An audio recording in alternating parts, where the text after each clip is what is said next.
ఎప్పుడూ లక్ష్మీదేవి శ్రీ మహావిష్ణువు యొక్క పాదములను సేవించి ఆయనలో కలిసిపోయింది.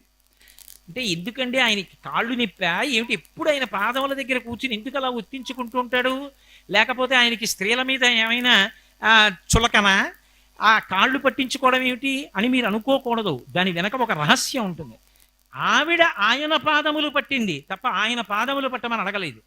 ఆయన పాదములు పట్టింది అన్న మాటకు అర్థం ఏమిటంటే ఆమె ధర్మపత్నిగా ఆయనని అనుగమించింది. ఆయన ఆమెకి ఇచ్చిన స్థానం గుండెల్లో ఇచ్చాడు.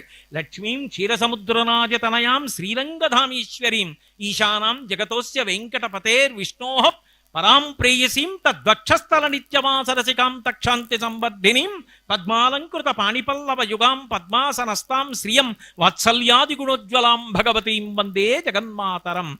గుండెల్లో పెట్టుకున్నాడు. అంటే భర్తని అనుగమించిన భార్య ఎవరుంటుందో ఆమె ఆయన గుండెల్లోకి చేరుతుంది సుమా.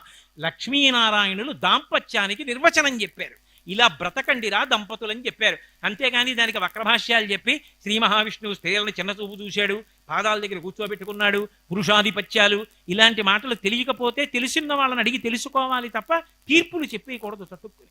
కాబట్టి అందుకే ఇప్పటికీ సుప్రభాత పఠనం చేస్తే లక్ష్మీ మహీతదనురూప నిజానుభావ నీళాది దివ్య మహిషీకర పల్లవానాం ఆరుంధ్య సంక్రమణత కెలసాంధ్ర రాగౌ శ్రీవేంకటేశ చరణౌ శరణం ప్రపత్యే అంటున్నామా లేదా?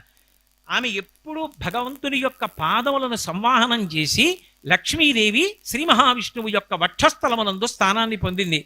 కాబట్టి శ్రవణం విని పరీక్షిత్, కీర్తనం శ్రీశుకుడు, స్మరణం ప్రహ్లాదుడు, పాదసేవనం లక్ష్మీదేవి, అర్చనం పృథుమహారాజు, వందనం అక్రూరుడు, అర్చనం వందనం దాస్యం హనుమ, సఖ్యం అర్జునుడు, ఆత్మనివేదనం బలిచక్రవర్తి. ఒక్కొక్క భక్తి మార్గానికి ఒక్కొక్కళ్ళు ప్రతినిధి. ఏ మార్గంలో వెళ్ళినా చిట్ట చివరికి పరమేశ్వరుణ్ణి చేరిపోతావు.